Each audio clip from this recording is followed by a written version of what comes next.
Hey, what's going on, world of YouTube and diecast fans? On my last video where I did a Redline restoration for the beatnik Band-Aid, I did ask the viewers if they wanted to see something different from my collection, or if they wanted to see an upgrade, to let me know. And I did get one comment, and they wanted to see a Cougar with the black top, and I believe it was Windex blue Spectra Flame, which we happen to have here in our collection of paints. So we got this guy here. I did order this one. Took a while to get in, but I think that we will be able to work on it. Windshield looks all right. Might need a little bit of work. Not a whole lot. I'm gonna go ahead and get this black top with the magic, what's it called? The magic black vinyl top right here. And hopefully this will give us the appearance of a vinyl top. We'll just have to try it out and see. As far as the hood goes, I don't have an extra hood right now. I ordered one. It is en route. So through the process of taking this apart and cleaning it out, hopefully the hood arrives, and then we can go ahead and paint it at the same time as the rest of the body. That way we get one shade of Windex blue instead of having a hood a little darker and so on. So we're gonna go ahead and cross our fingers. Hopefully it gets here. I will update more on that. All right, let's go ahead and take it apart.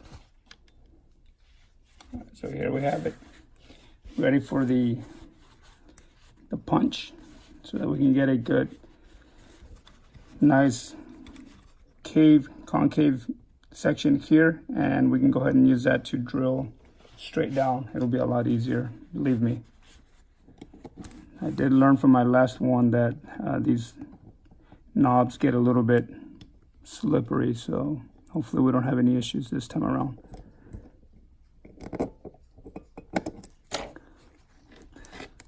So I'd like to take my time. Don't just come here, set it and punch, because if you're off, it could give you problems. I'm sure there's a way to fix it, and you're just gonna have to work through it, but it's unnecessary friction that you can probably eliminate by just taking your time before you actually do the full punch. It's always better to double check before you go for it.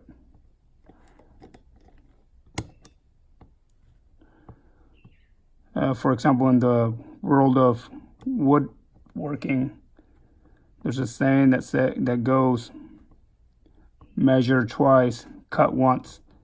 If you only measure once and then you cut and don't have an accurate size, it can give you a lot of problems. I think that that's the same case with this here.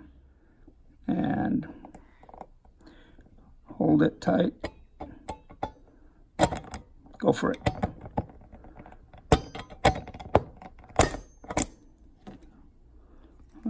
That was interesting. So I did that one and it slipped on the way down, punched right on the side. That's all right. We'll fix it before we do any drilling. That way we don't have so many issues later. So this is still fixable.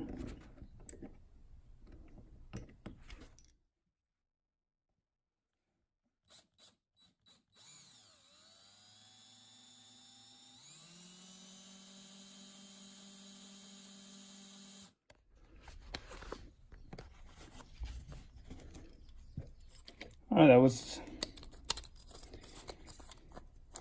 a little challenging at first, but if you look at the post, it came out pretty good. Now all I got to do is just file this down and go ahead and create the screw holes so that I can reattach it. I'm gonna go ahead and do that off camera. So we completed the drilling process, did the holes there so that and try to put the screws. So we're gonna go ahead and put it together, see how that fits, and get a couple of the screws ready. You can see this is a little bit dirty, so it looks pretty good. We just have to give it a nice clean, nice wash.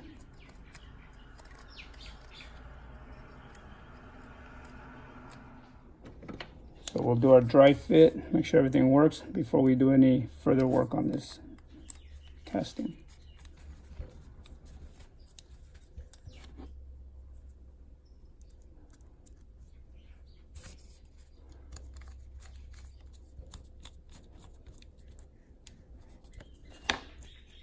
Right, I think our screws are going to hold everything down. I do have some button head screws, so I'll probably try those instead of these. Give the nice little round appearance, and the edges are, the outside piece is a lot smaller, so it'll look better. There it is. All prepped and ready for paint removal, chassis clean, and a nice wash on the glass and interior. Once we're done with all that, we'll consider swapping out these wheels. There we go, simple as that. The glass itself is slightly cracked here, so we'll work with it as best we can. Alright, so I got my DSLR to work. Battery's working okay. And put on a glove, that way you can focus more on the casting than instead of focusing on my fingers. So if you can see, it's got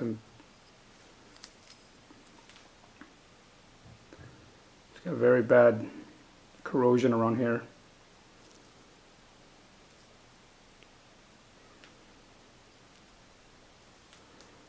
Some bad spots over here.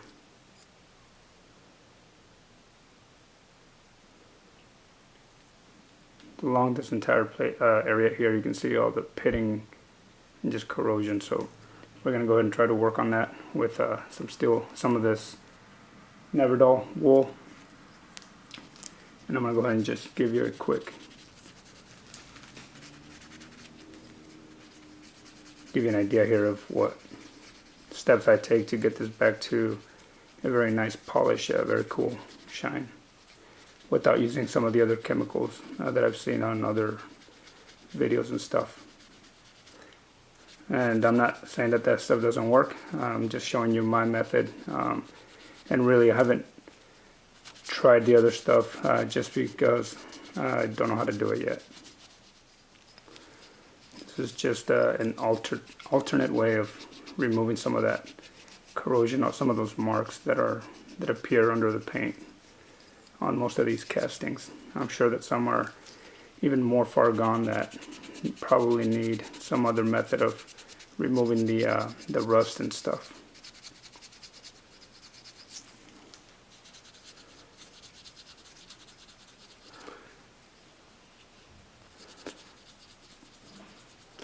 This does take a while, so you just gotta be patient. Keep an eye on the rougher spots and just go over those areas over and over until you start getting somewhat of a smooth surface.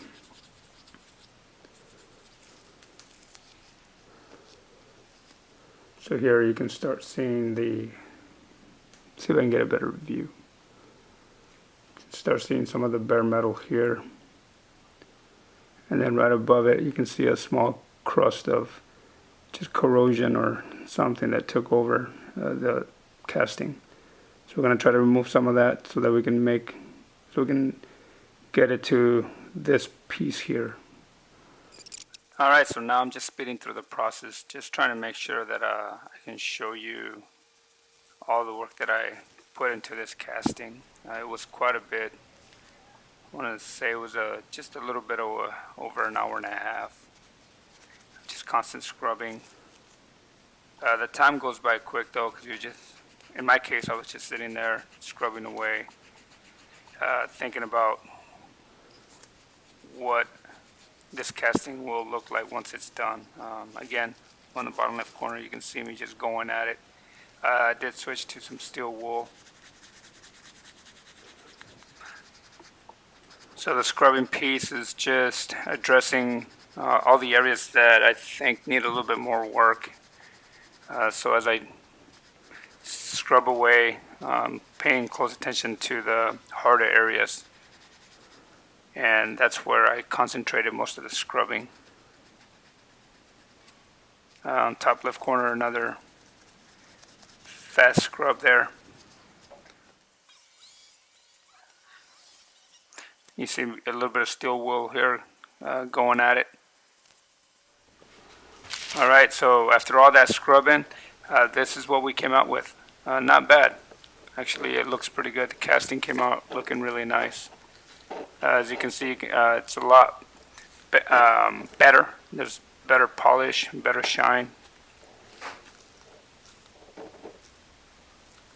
So quite a bit of work, but overall get some pretty good results. And that's just with steel wool and never dull, so it definitely works out pretty nice. From here, I'm just going to go ahead and give it another polish with the Mother's polishing cream. Stuff works really nice. So here it is after coming back from a wash with some soap. Give it a nice polish. If you see, take a look at the engine. It looks really nice, chrome. A heck of a lot better than what it did when we first took it apart. So I'm very happy with the results. We'll see once we add the paint on there. Everything all looks really good. It's got a really nice polish to it.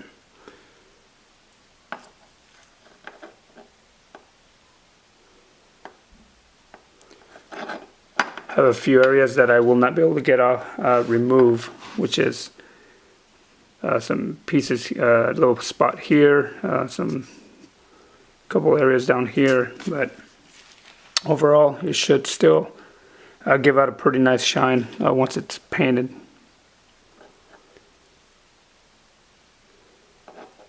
This took a while, but the only items that I used up to this point have been some steel wool 00 and some never dull. So I kind of just went back and forth using both to try to address some of the tougher spots with the steel wool, and then the never dull to start removing some of the corrosion and getting some of the polish to shine.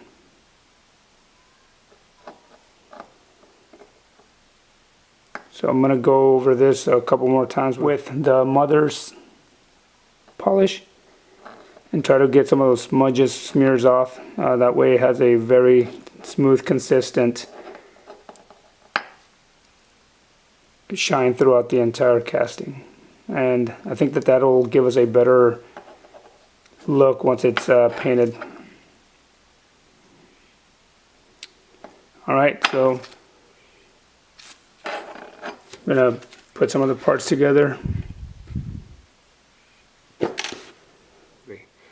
Alright, so while we wait for the hood, I went ahead and took the chassis. I did some polishing on it. Came out pretty good. I'm going to redo the tail lights right here. I went ahead and replaced the tires. Did a little bit of adjustment on the wheels. Try to get them as squared as possible. But overall, I think it came out good.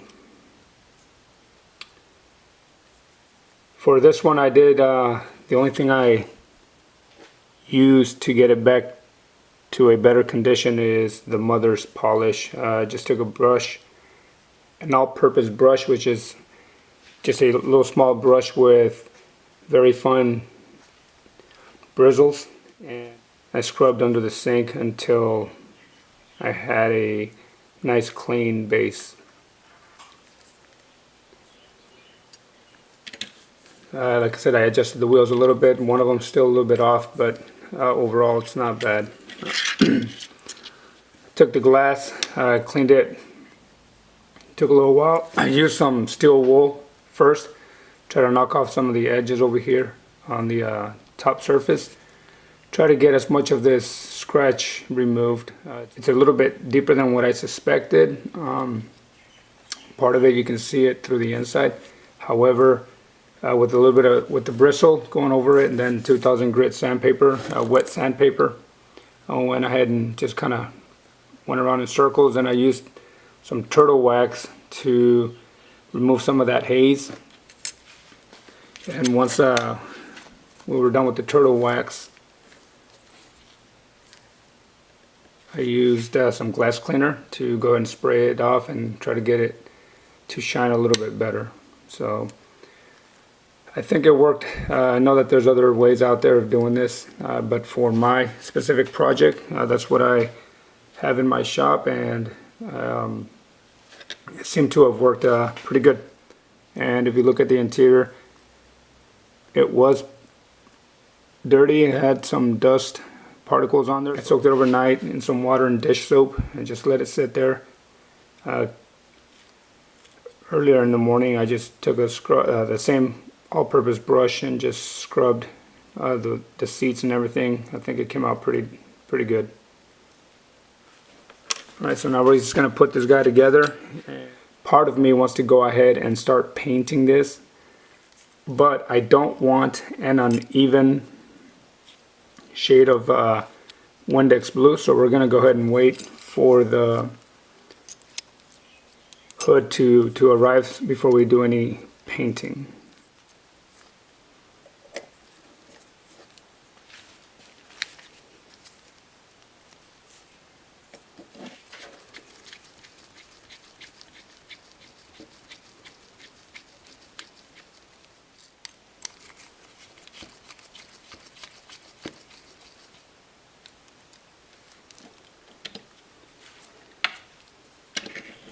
Alright, so there it is. You can see the crack, or the scratch or crack. I'm not sure which one of the two it is, but you can see it right there a lot better because it's in the casting and it's providing the better visual from inside.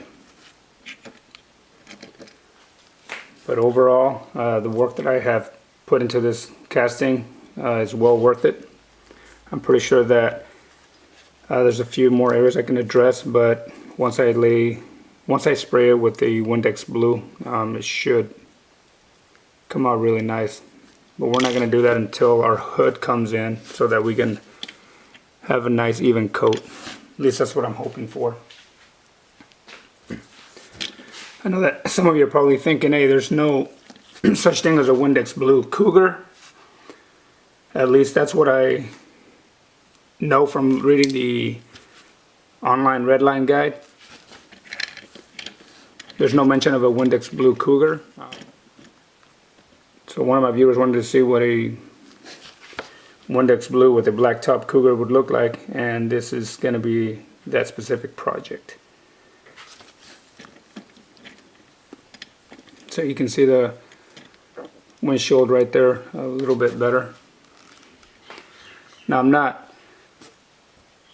I know that some of you are probably thinking that if this was your casting you would replace that. I'm not, because I like the story behind the fact that at one point in its lifetime it was cracked, and I think that that's pretty cool, very unique, just to sit there and wonder how did that crack get there.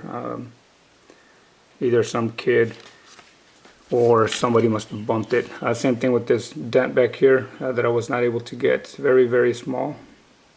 We're going to leave it there. If it shows through the Spectra flame, it'll be the same thing. It's just a nice little gouge.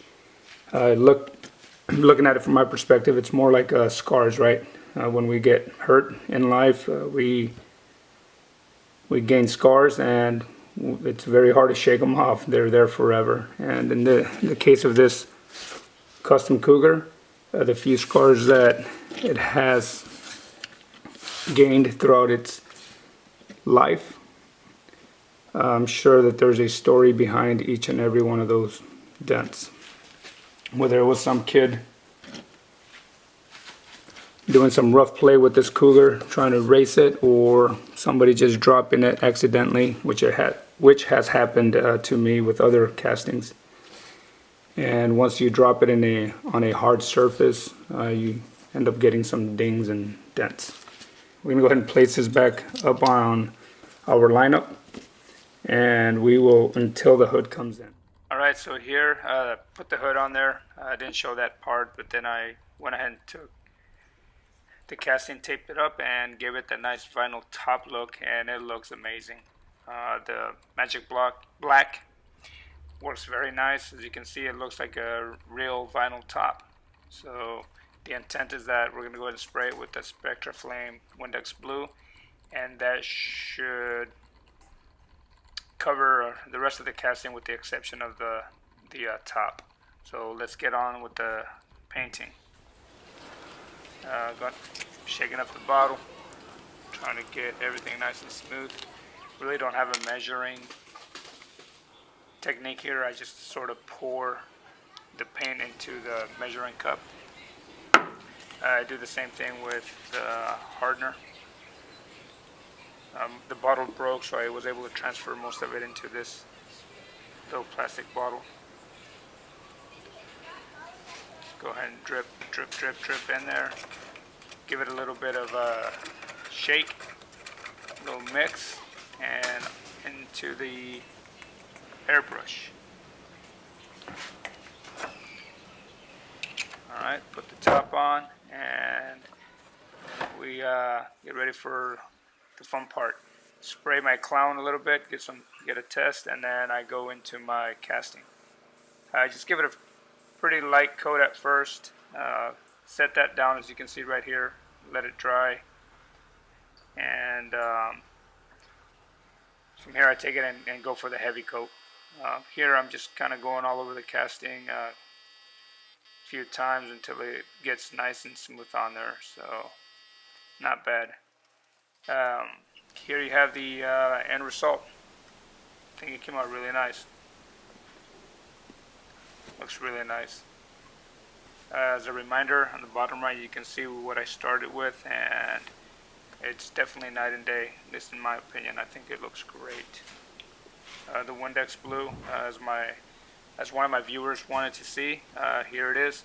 So I hope you enjoy this particular project. I know I sure did, so thank you for commenting and letting me know that you wanted to see something different. So thank you again. Aside from that, thank you to all my viewers. Please subscribe, and if you like this stuff, please hit like. Give me a thumbs up on my videos. Thanks again for watching.